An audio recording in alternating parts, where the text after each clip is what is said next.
Hello and welcome to this next video on radioactive decay. In this video, first of all, what we're going to do is look at the random nature of radioactive decay, and then we're going to come along, we're going to define some terms. Hopefully we're going to get the activity, the decay constant and the half-life, and after we've got those terms defined, we're going to look at how we can use those and describe radioactive decay mathematically.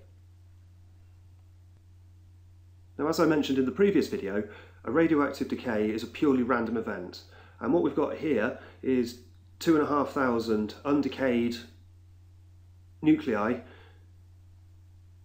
and when we set the animation running, the undecayed ones will appear white and the decayed ones will appear black, and in the centre here will just be one nuclei. And what I want you to be able to appreciate is there's going to be no way that you can be able to predict when this particular atom is going to decay.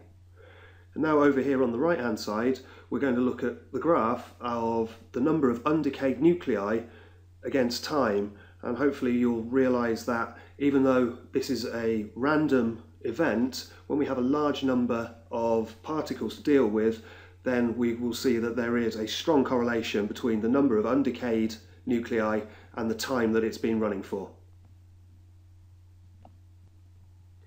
Okay, so let's set this going. And as I said, just looking at this one particular square, are you able to predict when it's going to decay? And now if we look at the graph, hopefully what you will be able to see is that it is obviously the number of undecayed are going down, but you might just start to be able to work out that it's not going down in a linear fashion, and it's starting to give us a curve. If we let it run for a little bit longer, hopefully that will become a lot more pronounced.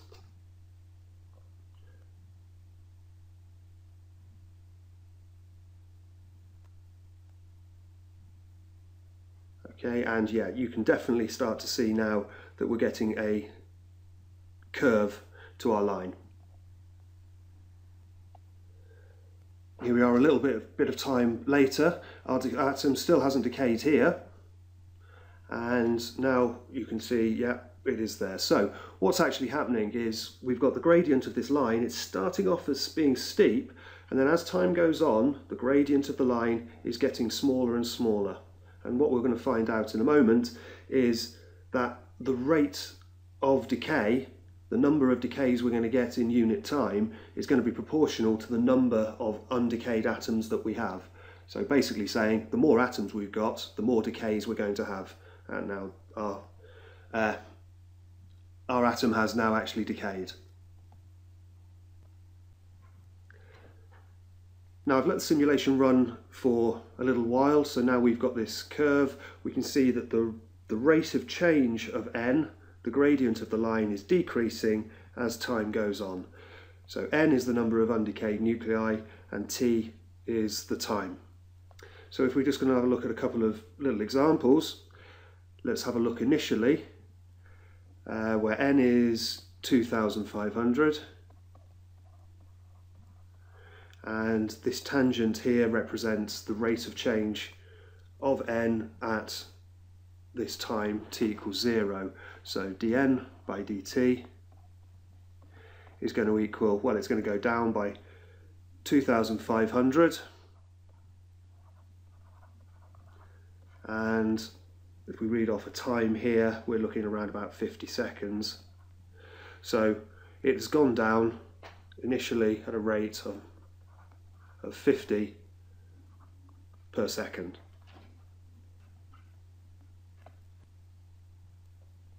And a little time later, if we have a look at around about when t equals 100, we can see, well, n is around about 350 undecayed nuclei, and again we've got a tangent drawn on, so we want to work out what's the rate of change of n at with respect to time. We're going at about 1,050 or minus 1,050, and we're looking there at around about a time of 150 seconds, and that gives us a rate of change of 7 minus 7 per second. So at t equals 0, n equals 2500, and dn by dt equals minus 50. And then later on, t equals 100, n equals 350, and dn by dt equals minus 7. Now, if we have a look at the ratio of dn by dt, we can see, dn by dt in comparison to n. Well, when t equals 0, we've got minus 50 divided by 2500.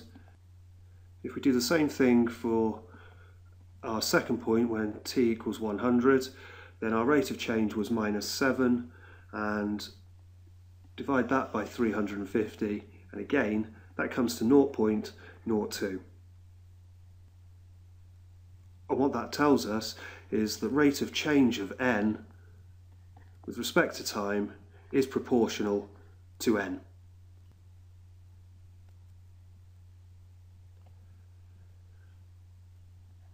dn by dt is proportional to the number of nuclei that are left. We can rewrite this as dn by dt will equal a constant multiplied by n. And this constant is called the decay constant, and the reason we've got an n here is because the rate of change of n is a negative number, it's going down. So lambda is the decay constant,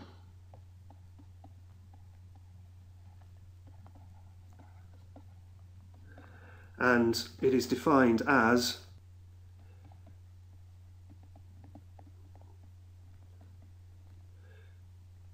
the probability of a nuclei decaying in unit time. So if the decay constant is the probability of one nuclei decaying in unit time, if you multiply that by the number of nuclei you've got, then that will tell you the number of decays you're going to get per second.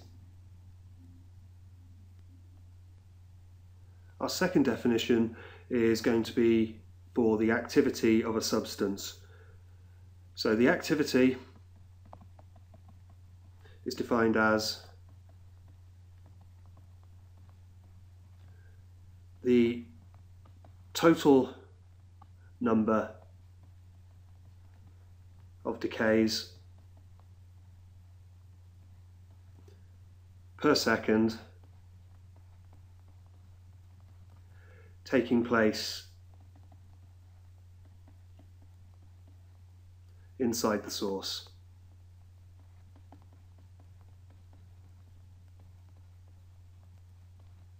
And it's, well, so let's just do this. It is measured in becquerels.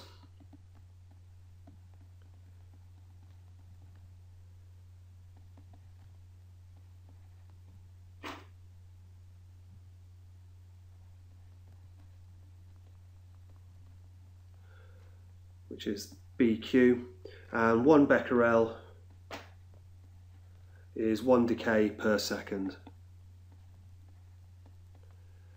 Now, the difference between the activity and the count rate is the activity is the total number of decays in a radioactive source, whereas the count rate will be the number that you're picking up, because if you're using a Geiger counter, you're not collecting all of the decays over a period of time, you're only collecting the ones that happen to have gone inside the GM tube.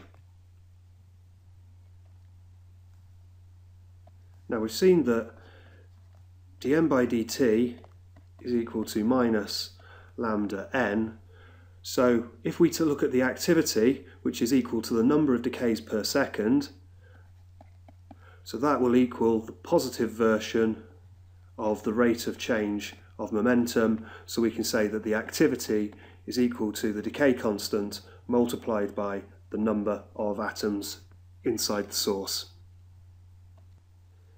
Now we want to come on and have a look at the decay equation, and we're going to derive where it comes from. You don't need to be able to do the derivation, but on the way we're going to come across a version of the equation that's going to be very useful that isn't in your formula sheet, so it's worth spending a couple of minutes just having a look where it comes from. So what we're going to do is we're going to start back off from dm by dt, and we're saying that that equals minus the decay constant times n. Now if I rearrange this, I can go 1 over n dn will equal minus lambda dt, and what I'm going to do is I'm going to integrate both sides of this equation. 1 over n by dn, that will go to be the natural log of n, and that will equal, well, 1 dt is just going to equal t, so minus lambda, the reason it's on the outside is because it's a constant, t, and of course we need to not forget our constant of integration. Now if we want to work out what our constant of integration is, when t equals 0, then our constant of integration will equal the natural logarithm of our original amount of undecayed nuclei. So c will equal the natural log of n0. And if I substitute that into our equation here, we get natural log of n, which is equal to minus lambda t plus ln, natural log of n naught. Now this is a very, very useful version of the equation, and like I said earlier, this does not appear in your formula sheets, but it's well worth making a note of it and learning this one off by heart. Okay, now if we carry on with manipulating this, what we can do is we can take our ln n naught to the other side, so that will give us ln n, take away ln n naught, and that will equal minus lambda t. And from our rules of logarithms, if we're subtracting two logs, then that's the same as whatever it is you're taking the logs of being divided by each other, and that will equal minus lambda t. And now if I write this out in exponential form, so if I go e to the power, then what we'll have is n over n naught equals e to the power minus lambda t. And again, if I just rearrange this, now we can have it as n equals n naught e to the minus lambda t. And this version of the equation you will find in the Formula and Relationships booklet. And what it's telling us is the number of undecayed nuclei at any time is equal to our starting number multiplied by e raised to the power of minus our decay constant multiplied by the time. So now that we've seen that n equals the original n e to the minus lambda t, and we've said that a is equal to lambda n, and that a equals minus dn by dt, we can use all of these together to get another version of the equation. So I'm going to differentiate this with respect to time, so giving me dn by dt equals n naught, because it's just a constant, multiplied, well, we're going to have to use the chain rule here, so the differential of minus lambda t is going to be minus lambda e to the minus lambda t, and let's just write that out a bit neater, so dm by dt equals minus n naught lambda e to the minus lambda t, and if I multiply both sides by minus 1, that will give me minus dn by dt equals n naught lambda e to the minus lambda t, and hopefully we can see here we've got minus dn by dt, so that equals a, so I could write this out, I'm going to do it in a different colour, a equals, and now I've got n naught multiplied by lambda, well, lambda times n is the activity, so this will be the original activity, e to the minus lambda t. So not only is the number of undecayed atoms proportional to the rate of change of decay, we can also say exactly the same about the activity, because this equation here is in the same form as our starting equation up here.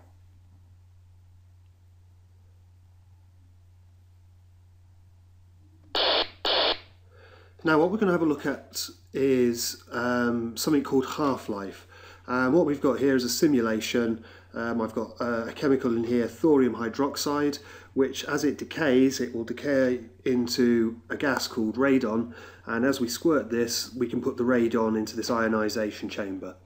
As the radon gas ionizes the air in here, we will then pick up, we've got a battery here, so we've got a potential difference over the two, and we're going to have a current going around in the circuit.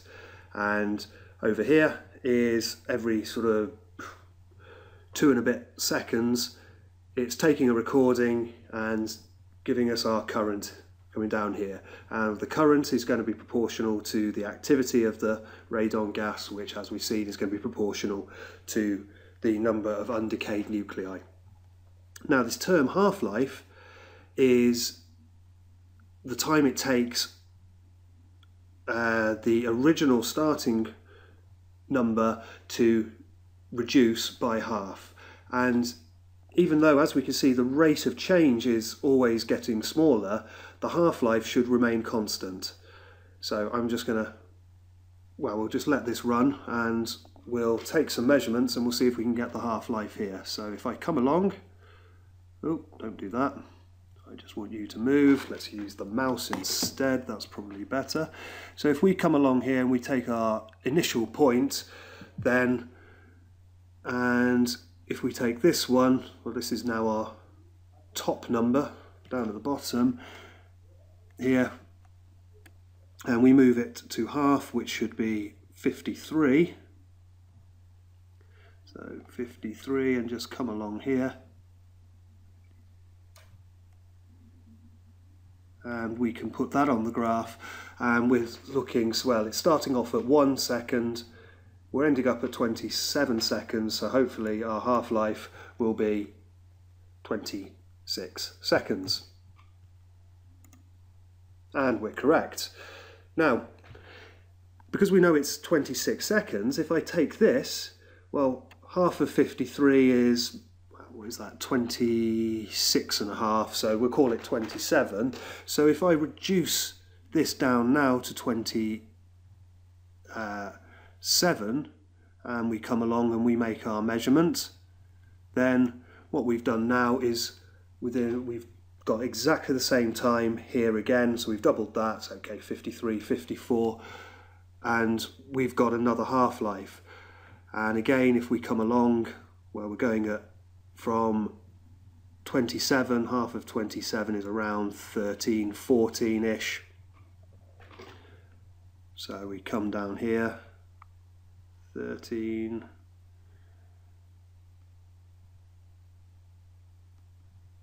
somewhere about there. And again, we've got the same amount of time for it to halve again. So the half-life is defined as the time taken for half of the number of nuclei to have decayed.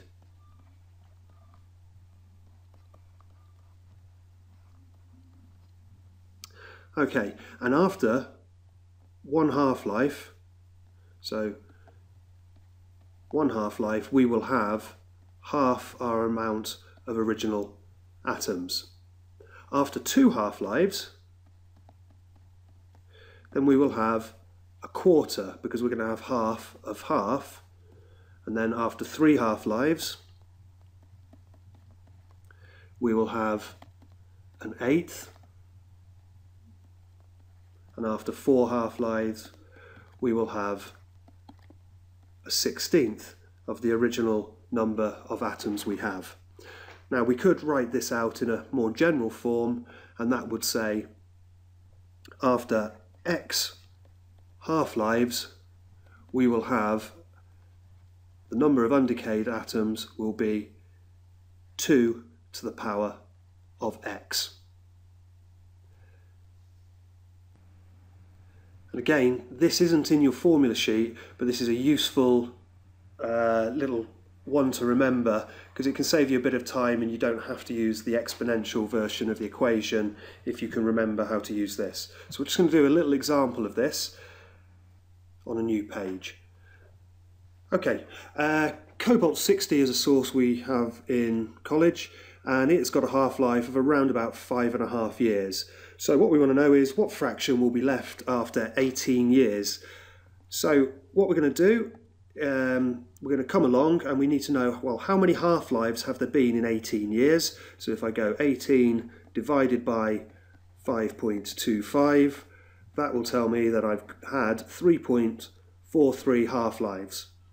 And if I want to know what fraction will be left, well, it's going to go 1 over 2 to the power of 3.43, and that will come out as being 0.0928, which is, let's just say, approximately equal to 0.1. So after 18 years, my activity, or the number of undecayed nuclei, will have reduced to about 1/10. And finally, we just want to have a look at what our decay equation would look like at time t equal to 1 half-life. Okay, so at time equals to a half-life, we know that the proportion of n compared to the starting amount will equal a half. So I could write this out as being 1/2 equals e to the minus lambda t. And if I've got a negative sign in the exponent, then that's the same as going 1 over. So I could rewrite this as 2 equals e to the lambda t. And if I was to take logarithms of both sides, sorry, this is time for half-life, should put that in.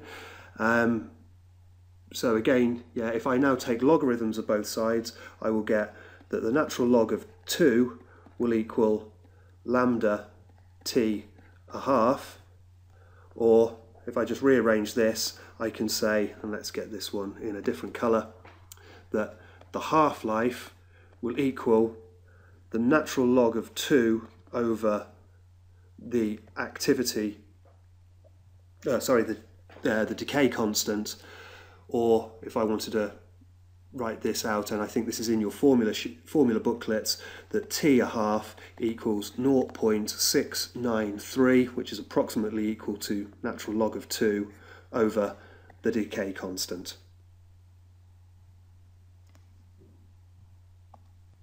So just to summarise, what we've seen is that the rate of decay is equal to minus the decay constant times n. We can see that the activity is minus the rate of change of decay, or the rate of decay, which will equal lambda n. We've seen the decay equation, n equals n0 e to the minus lambda t, or equivalently a equals a0 e to the minus lambda t, and that t a half equals natural log of 2 over lambda. And out of your, not necessarily on your formula or relationship booklets, there are 2 other equations which are very useful ones to know, which is that the natural log of n will equal ln and 0 minus lambda t, and that the other one is that after x numbers of half-lives, the amount, or the fraction that will be left of the original amount, will equal 2 to the power, sorry, it's over 2 to the power x. I say these 2 aren't on your formula relationship booklets, but they are very useful ones to know.